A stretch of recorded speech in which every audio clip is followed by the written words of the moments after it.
Sórí advantage tí ó wà ní UK ni pé access sí communication ó wà very very important. Reason tó dẹ̀ ṣe wà important ni pé it allows us and enables us to communicate to the outside world. But ọ̀pọ̀lọpọ̀ àwọn èèyàn mọ̀ pé ìkànnì Nàìjíríà máa ń ṣe by not giving you access to communication. Wo bí tí mo ti fẹ́ bẹ̀rẹ̀ journey mi, sórí this is the platform òkè níbí báyìí. Ìwọ tó o bá gbé ní London rí. So this is how it happened. Sórí gbogbo àwọn tó ń rí, àwọn kan ń bọ̀ láti ibi iṣẹ́, àwọn kan ń lọlé. Everybody has different places that they are going to. Ẹlòmíì jáde lọ nightlife. Àbọ̀rọ̀ mo yẹ nísìn. Now ibi tí mo fẹ́ gbà lọ sọ́sàlẹ̀ lélẹ́yìí. So àwọn kan lọ towards this direction, àwọn kan lọ towards that direction. Line mẹ́ta ló gba bíbáyìí.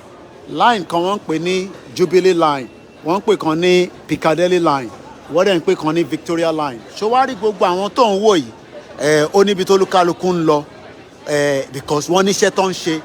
Kò dàbí contraction Nigeria tí wọ́n create ní 1914 tí kò ṣiṣẹ́, tí a dẹ̀ ń sọ fún yín pé Nigeria ò ṣiṣẹ́, it's not working, but disagree pẹ̀lú wa.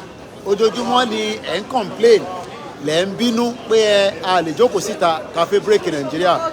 So let's take you down towards the bottom of the underground itself. Once again, this is Koikimedia Live, and let's go with it.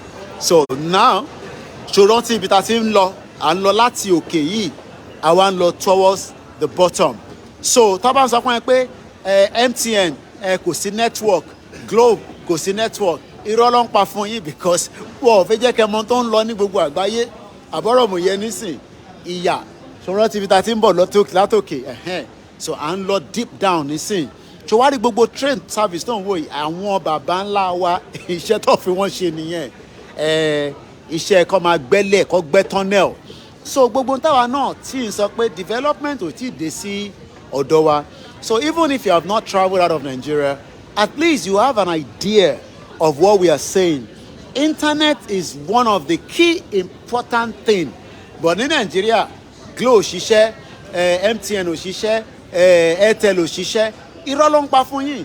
Sórí ibi tá a ti ń bọ̀, sórí òkè, sórí ìsàlẹ̀ tí a dé nísìn. Kò wá wò pé báwo ni internet ṣe wá ń ṣiṣẹ́ ní abẹ́ ẹlẹ̀.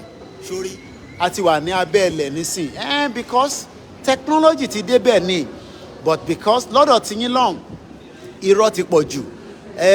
Nàìjíríà máa ṣiṣẹ́ sórí train méjì ni, ìkànnì yẹn. So ó depend on èyí tí bá fẹ́ wọ̀ nínú ẹ̀. So but one thing is, Nigeria is at the verge of breakup. So train kan nìyẹn. Ṣó wá rí gbogbo èrò tó ń rí tí train ń kó, ó níbi tó lúkálukú ń lọ, kò yẹ nísìn. Torí tó ṣe lọ yẹn, èmi àtúndé. Àbọ̀rọ̀ mo yẹ nísìn. Nigeria is one of the biggest scam. But in tó kàn máa ń yà mí lẹ́nu ni pé àwọn èèyàn ní and then so what? And then so what? You're right. And imagine right under the ground, deep under the underground, ni mo ṣe ní communication. So èmi lè mọ breaking news. So tẹ́ bá wonder báwo ni bọ̀bọ̀ yìí ṣe ń mọ tó ń lọ ní Nàìjíríà, because àwa wà online 24/7. Whether I am up, whether I am down, connection continue. But what they've done in Nigeria is, ẹ̀ka alẹ́ ìyàwó àdúpẹ́ àgbọ̀ọ́lá ẹ̀ka alẹ́ mà, wọ́n mọ̀ wọ́n fi jẹ́ kí Nigeria kó move forward. Wọ́n dìbà education system. Owó ní ẹ̀rí gbà. Báwo nìyàn ṣe lè ní owó nínú bank tó rówó ẹ̀gbà? Sórí train mi ló tuntun bọ̀ yẹn. Sórí train tí ń bọ̀. Sórí àbọ̀rọ̀. Sí pé wọ́n ń pe Ọlọ́run o, à ń pe Ọlọ́run, system tó ń work ni, and system tó ń work mi pé màá ní sùúrù kí eléyìí lọ, màá tún jẹ́ kí mi dé. Àbọ̀rọ̀ yẹn nísìn, but tá a bá sọ fáwọn tó wà nílé, wọ́n á ní shut up. It's because àwọn èèyàn mélòó lórí tó orí kan ní gbogbo wọn ní, but deliberately wọ́n ò fẹ́ jẹ́ kí Nàìjíríà kó ṣiṣẹ́.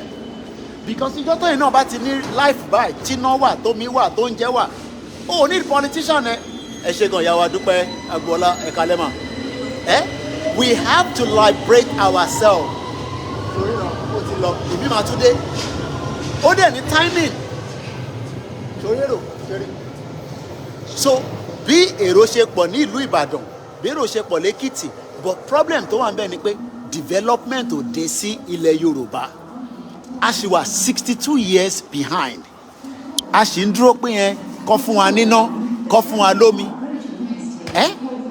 ìjẹ́ òun la fi máa ṣe gbogbo yẹn dà ẹ jáde tó bá tún dọ̀la ẹ blọ́ọ̀kì gbogbo títì ẹ blọ́ọ̀kì Èkìtì ẹ blọ́ọ̀kì Oǹdó ẹ blọ́ọ̀kì Àkúrẹ́ ẹ blọ́ọ̀kì Ọ̀fà gbogbo local government kẹ dáná sun gbogbo títì ẹ jáde síta kẹ ṣe protest báwo ló ṣe máa fìyà jẹ yín báwo nìyàn ṣe máa ní owó nínú account tó máa sọ pé 20,000 naira nìkan ló tọ́ sí ẹ jáde ṣọwárí gbogbo kinní tó ń wò yìí àwọn tó ní disability ló wà sórí kinní tí mo fi wọ̀nyí sórí èlé fún ẹni tó bá ń lu ọ̀pá tó ní disability sórí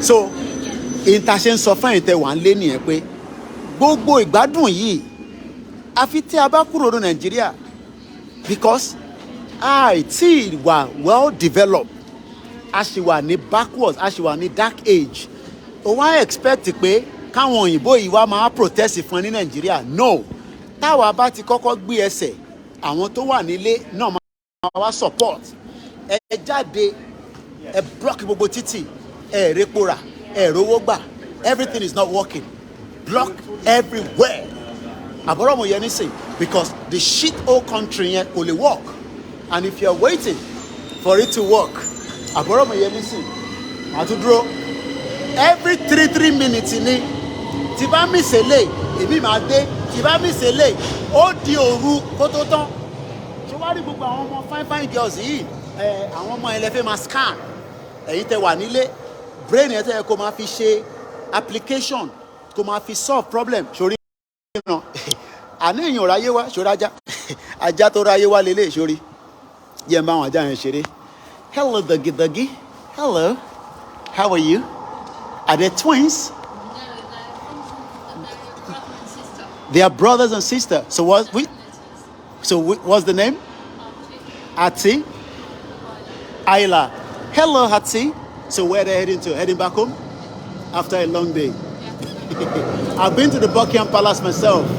Yeah. Hello, Ati. Hello, Ati. Hello. Safe journey back home. All right, bye. Àwọn tó ráyé wá nìyẹn kábíyèsí Elédùmarè kábíyèsí Elédùmarè ajá tó ráyé wá nìyẹn má ṣe o ìyà jẹ pàràgìdà sí lára ẹ jẹ́ káwọn politician ó lè àwọn 419 àwọn criminal sórí ní train ẹ bó ṣe rí right ẹ jẹ́ káwọn criminal kọ́ máa tàn yín kọ́ máa sọ fún yín pé we gonna fix Nigeria we gonna make Nigeria to work it is all lies train kan ló tún fẹ́ dé mbẹ̀ yẹn ìkan náà ókè ó ṣe lọ ni so ilé nísìn sórí ẹni tó bá ní disability wàá tọ́jú ẹ̀ kò mí kó máa di arọ sínú ilé and these are what we are saying to our people and Koiki shut up owó expensive eléyìí tí mo jáde lé ní ó máa cost mi ní roughly about £10 so £10 yẹn tá bá mú lọ sí náírà eye tí mo fi jáde lé ní throughout another train ló tún bọ̀ yẹn sórí ṣòtúrò another one sórí bó ṣe ń lọ sórí free internet mo ò sanwó fún ọ̀fẹ́ lélẹ̀ tí mò ń lò because network mi Virgin ó fún mi ní access sí 100 different hotspots láti fi connect sórí ajá kan tún lélẹ̀ nísìn. What's the name of the dog? Rush. Hello, Rush. How are you? So where is he going to? Stratford. You're going Stratford? All right, say nothing. All right, Rush. Bye, Rush, to my lovers on the Instagram. Àwọn tó ráyé wá nìyẹn. Ajá tó ráyé wá nìyẹn. Máa dúró kó máa sọ pé Bàbá Akíntóyè kò mọ tó ń sọ. Ìgbòho mọ tó ń sọ, gbogbo àwa tá à ń sọ Yorùbá nation àmọ́ tá à ń sọ, continue to be deceived.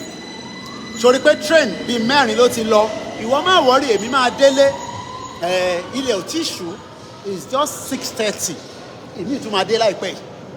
Mẹ́rin bó ṣe ń kérò lọ ló ń jẹ́rò, ẹ̀yin wá ń gun ọ̀kadà, ẹ wá ń fọ̀ ọ̀kadà, ẹ wá fi ṣe ayọ̀yọ̀. Ṣé ọ̀kadà wá jẹ́gẹ́ bí transportation ní 2023? Ṣé ọ̀kadà jẹ́gẹ́ bí transportation ní 2023? Kíyàn máa gun ọ̀kadà, kíyàn ṣetán ní yunifásitì tó yẹ kó níṣẹ́, kó jẹ́ engineer tó máa bá yín fix train ride, ìkan ló tún bọ̀ yẹn nísìn, ẹ̀yin wá ń gun ọ̀kadà. Sórí gbogbo kínní, ẹni tó bá wà blind kó lè bá mọ̀ pé òun ò ní cross jù báyìí lọ. Àwọn ọmọdé ti sọ bẹ́ẹ̀, don't go beyond the yellow line. Ìmí ló tún bọ̀ yìí, sórí, ìmí ló tún bọ̀ yìí, sórí. Sórí sound yẹn bó ṣe ń dún gbẹgbẹgbẹgbẹgbẹgbẹgbẹgbẹgbẹgbẹ.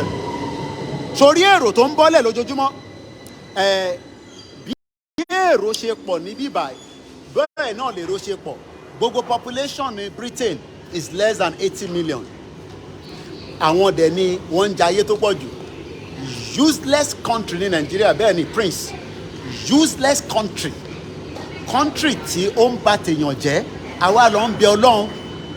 Country tó ń disturb ayé wa, rówó ná, níná, lówó, lómi, ní security, kò sépo, and you think that country will work. I pity a lot of you. Ẹ jẹ́ ká end the broadcast yẹn, ẹ jẹ́ ká tún join another broadcast lórí Koiki Odùduwà. Ẹni tó bá join, ẹ pàdé mi lórí Instagram, ẹ jẹ́ ká tún ṣe àwọn tó wà lórí Instagram, ẹ lọ sórí Koikimedia lórí Instagram, ibẹ̀ láti máa pàdé again.